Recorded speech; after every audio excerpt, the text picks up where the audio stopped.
Qin Shi Huang's real name is Yingzheng. Ying is his surname, it is his first name. Qin Shi Huang is just his honorific title, which means the first emperor of Qin. He was born in 259 BC.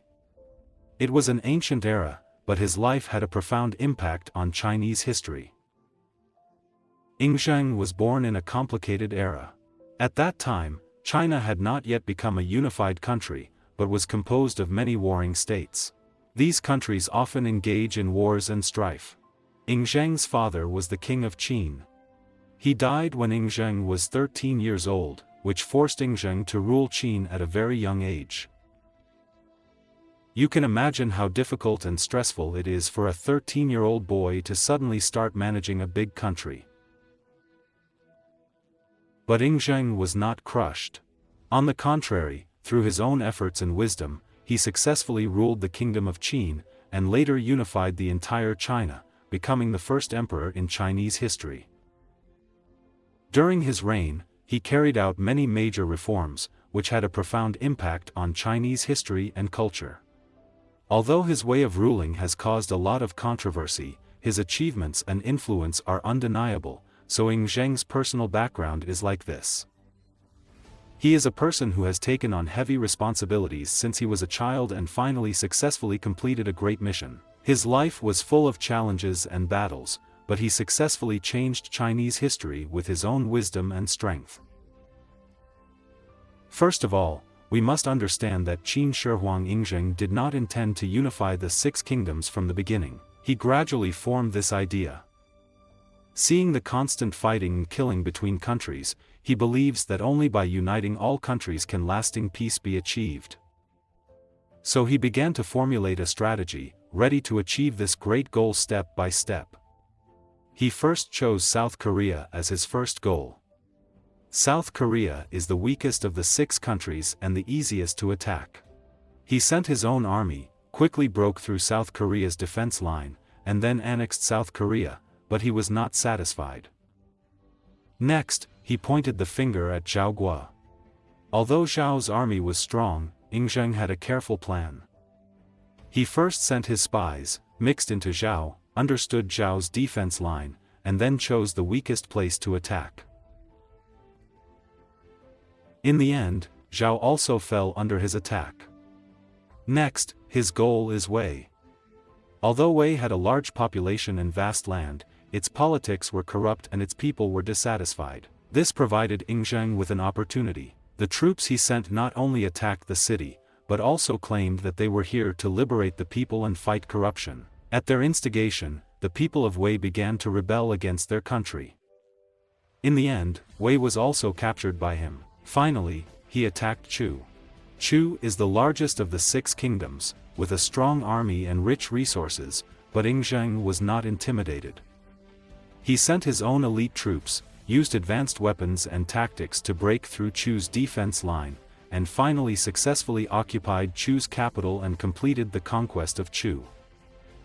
In general, Yingzheng's strategy is to be weak first and then strong, divide and conquer, and use the enemy's weaknesses to attack its unprepared. This strategy, coupled with Qin's strong military power, allowed him to successfully complete the unification of the six kingdoms. Let us talk about Qin Shi Huang's legal reform and the establishment of a centralized system. Imagine that you just defeated a bunch of competitors and became the boss of China, but now you need to manage more places, and the rules are different everywhere. What would you do?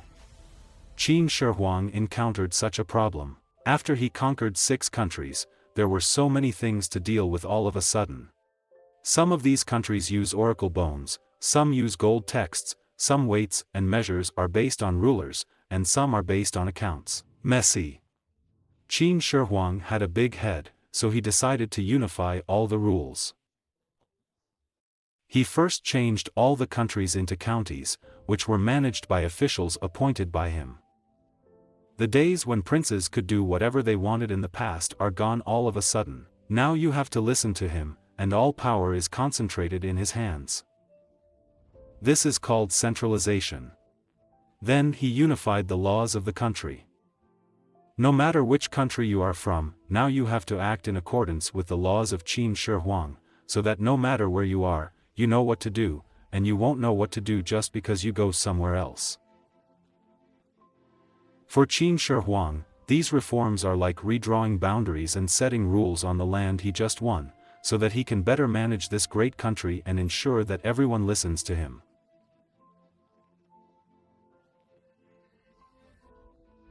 Although these reforms may be strict or even cruel, they do make China more unified and lay the foundation for China's long-term development. Let's talk about Qin Shi Huang's construction achievements. Do you know the Great Wall? It is the large-scale defensive project that winds through northern China. When you stand there and look at the walls of stones and soil piled up little by little, can you imagine the sweat and effort of many people? The reason Qin Shi Huang built the Great Wall was to protect his country from the nomads of the north.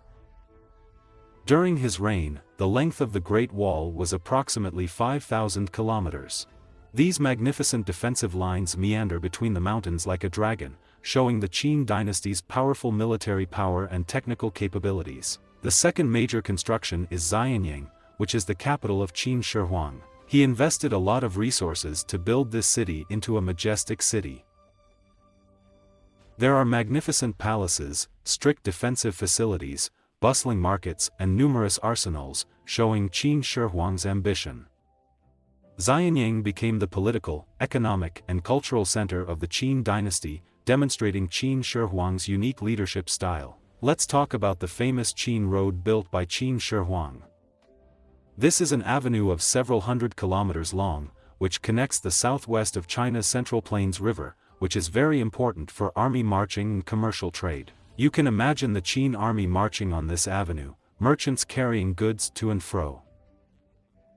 This avenue is like a symbol of the prosperity of the Qin dynasty. These great constructions made Qin Shi Huang's rule deeply rooted in the hearts of the people. His influence is far-reaching and huge. He showed the people of the whole country that only a strong central power can bring stability and prosperity.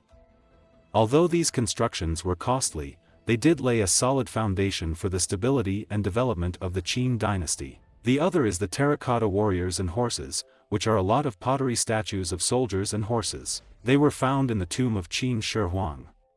You may be thinking, why put these statues in the cemetery? It turns out that Qin Shi Huang believed in the world after death. He wanted to have an army to protect it in the world after his death, so he made these terracotta warriors and horses.